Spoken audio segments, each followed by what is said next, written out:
Wonderhussy here. I'm gassing up my rig here at the V Hotel and Casino in fabulous Laughlin, Nevada.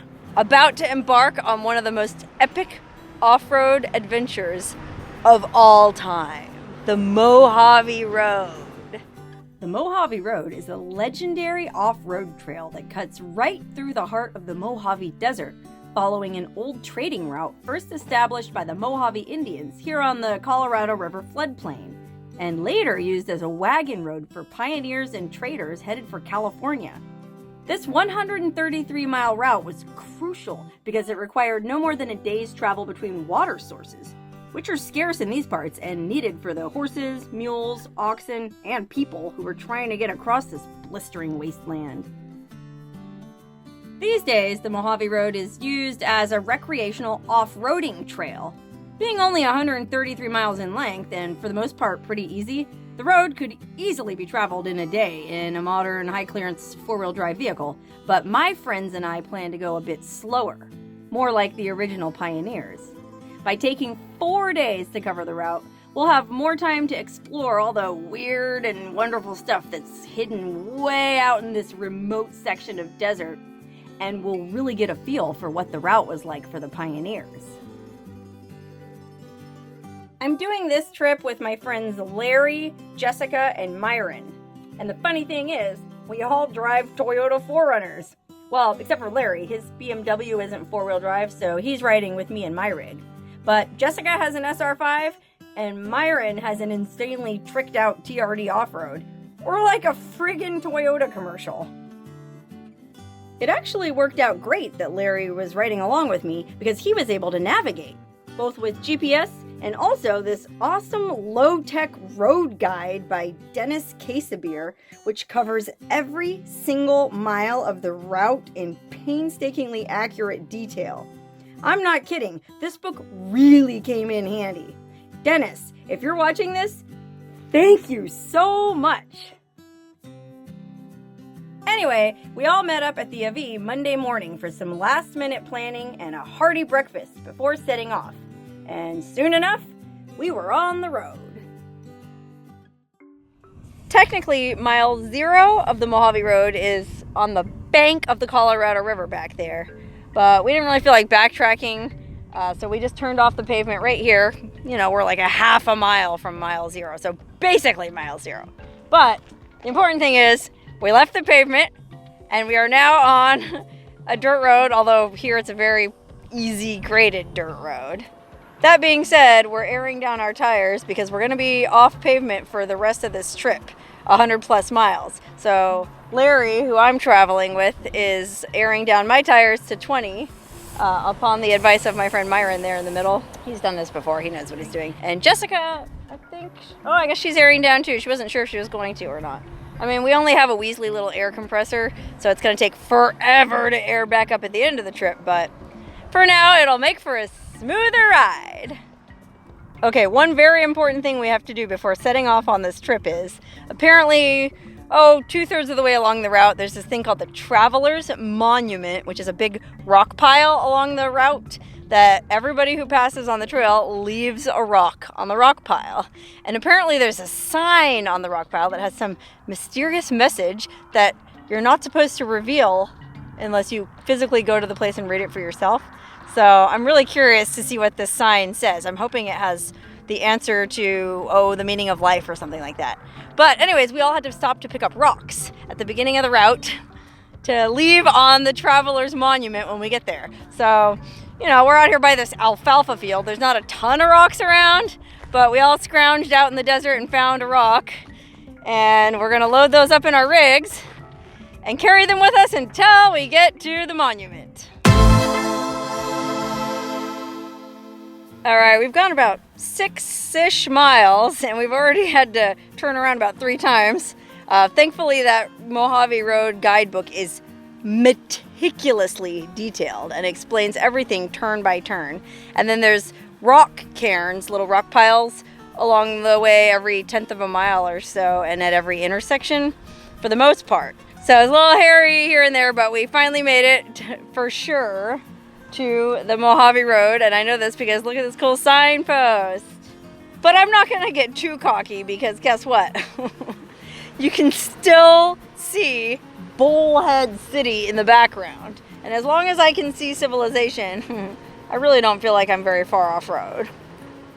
All right, cruising along, we saw this flag on a pole waving off in the distance. And I just assumed it was somebody camping. You know how people put a flag up when they're camping? But Jessica, we're all on walkie-talkies. Jessica wanted to go check it out. And I'm glad we did because check this. It's actually a marker indicating the state line. And you can see people have left their stickers here. Worst case scenario overland. Ha, it's funny. KTG. And then I left one of my crummy little stickers here as well. You know, gotta let them know I was here. Jessica just made a good point. This flag should actually be at half-mast because ex-President George H.W. Bush passed away on Friday. And this is the Monday afterwards. So Larry's gonna take the flag down to half-mast because Larry is a true patriot. Wait a minute, so am I. Look at my shirt. America! Yeah. That's half! Okay, now we found a bunch of old cans out here. And it's interesting because if you think about it, this road has been traveled since the pioneer days, so it stands to reason that there would be some pretty old cans out here. Like this here, I don't know, looks like it was maybe some sort of potted meat or something. I don't know, dude, these are old. And then these little tiny snuff cans, look at that. Really old. Who can say? Some old miner.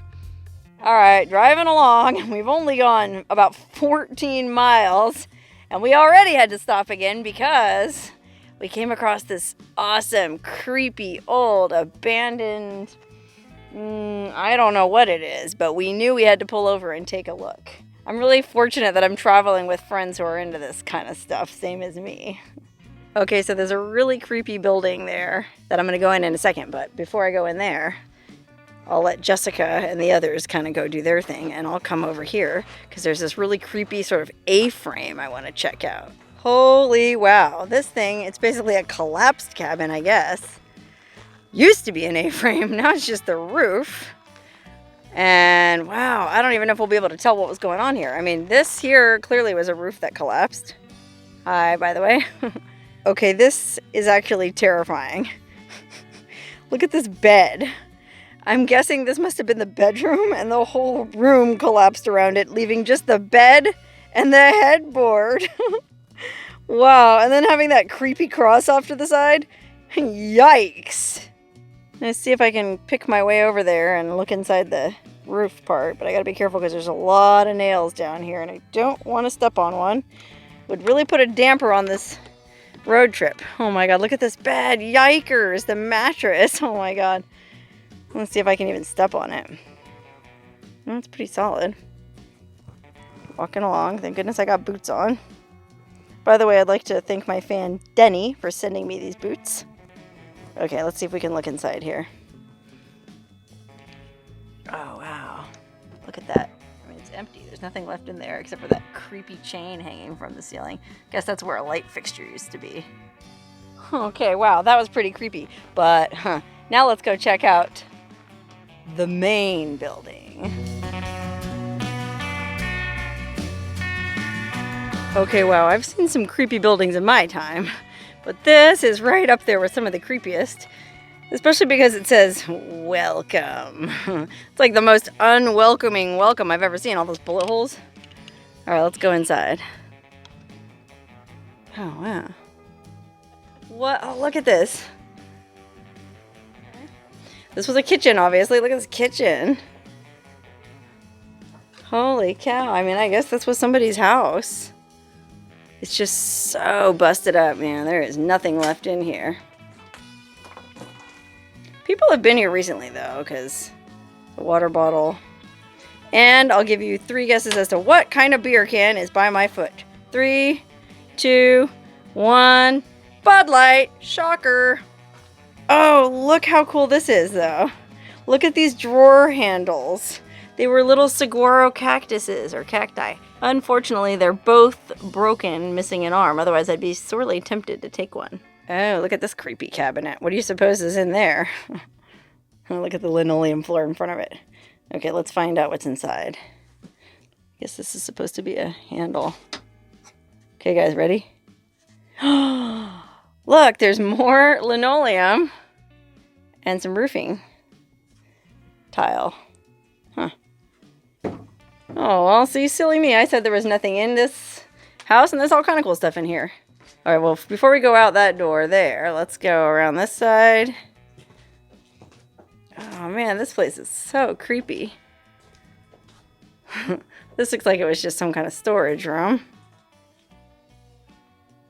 Oh, wait. I spy with my little eye a page out of a newspaper. You know how I feel about that. Look at this. Catherine Ann Porter. The Jilting of Granny Weatherall. What is this from, like, Harper's Magazine or something? Oh, no, it's from The Modern Temper Short Stories. Huh, so some literary folk lived here. That's cool. Let's see what's back here. Oh, look at... Oh, wait, this was the bathroom. I wonder if this is the rest of that magazine. Oh, wow, look, yeah, Walt Whitman. I hear America singing. I hear America singing. The varied carols I hear, those of mechanics, each one singing his as it should be, blithe and strong. The carpenter singing as he measures his plank or beam. Oh, that's a cool poem. Man, literary people and patriots too. What more can you ask for? Well, there was a sink. Looks like there was a toilet. There's the ball. Oh, looks like Oscar the Grouch was here. Okay, oh, you know how I like my creepy showers? Well, this one is right up there with the creepiest showers of all time. Holy Christ. A concrete cinder block shower. That just seems cold and miserable. Oh, wow. It's like a prison shower. Ugh. Okay, going back out. By the way, if you hear that sound, it's my friend Myron with his drone. He's shooting some drone footage. Let's see if I can get some of that. All right, let's go back out. Actually, I was going to go out the other door. But I'll go out this way because there's this other building here we didn't go in. Let's see what's in here, man. This building here. This looks like the kind of building I love to go inside. Okay, I'm guessing this must have been the workshop or something.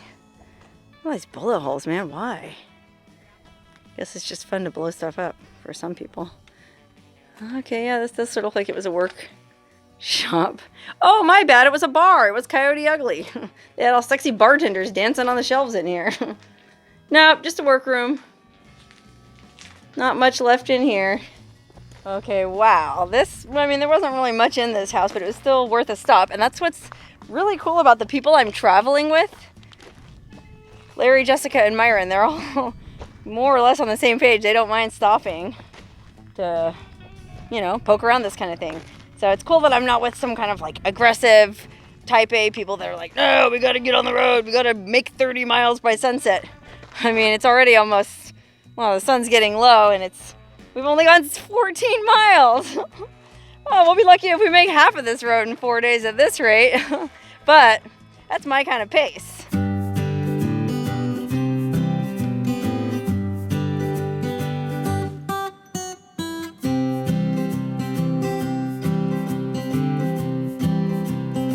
All right, it's already getting dark. It's only like 5 o'clock, but it gets dark real early this time of year. We're doing this first week of December. It's December 3rd. So we've only gone 23 miles for the day, and we got to a place called Piute Spring. And there's an old fort up there, Fort Piute. You know, ideally it would have been nice to go more than 23 miles on the first day, but like Larry said, this is an expedition, not a competition. We just want to enjoy ourselves, you know, stop and poke around all these creepy abandoned places. And thirdly, it's actually really cool to cover this amount of miles per day because this is how the pioneers would have done it, right? They could only go about 20 odd miles per day. They could only travel between water sources, right? So they could water their oxen or horses or whatever. And this really pretty little spring down here, Piute Spring, is the first watering hole you reach after leaving the banks of the Colorado River. Remember, at mile 0 this morning, we would have been at the banks of the Colorado. They would have watered all their livestock, and they would have spent all day. They wouldn't have left at noon like us. they would have spent all day hauling their gear and stuff all the way down here to this spring to water their livestock. So it's kind of cool that we only covered this amount of ground. And we still have just enough daylight to set up camp and, you know, make a fire. So poor Larry, since he doesn't have his car with him, has to sleep in a tent. The rest of us are all sleeping in our rigs. So it should be pretty cozy. All right, we got camp set up. I built a fire. Tonight's fire is sponsored by Larry and I with the wood we brought. We each brought firewood enough for one fire, and we're gonna need all of it because it is chilly. Like I said, it's first week of December. I think this campsite, the elevation is like 2,300 feet, and it's nippy. So we're gonna go through quite a bit of wood, especially because we're gonna sit around jaw-jacking, telling tall tales, and enjoying our hot cocoa. So day one, recap, we covered 23 miles.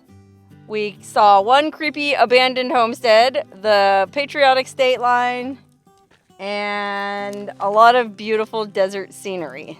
So I'd consider it a success. Looking forward to day two. Oh, and one other thing I have to mention. So we found this pre-established campfire ring. So clearly other people have camped here before. And they're a certain kind of special person, apparently, because there's this graffiti on this rock here. Check this out. Look at the graffiti they left on this rock. It says QAnon, and then it says MAGA. Make America Great Again. Okay, I can understand making America great again. I'm all for that. But QAnon? It takes all kinds of off-roaders.